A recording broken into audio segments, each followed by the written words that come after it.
Hello friends, welcome to the Trenz.com online tutorial. Now we are going to see how to download Java SDK files and install it. How to install it.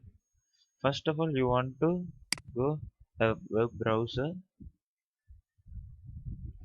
and there type it www.google.com.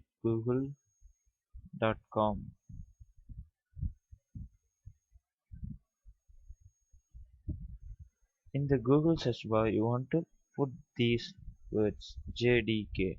JDK means Java Developer Kit and select the first website shown by Google.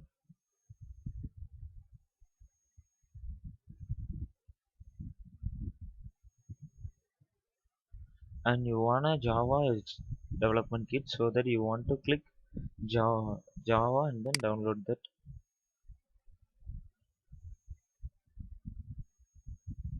Yeah, you want to select the accept license agreement and then select if you what type of operating system you using.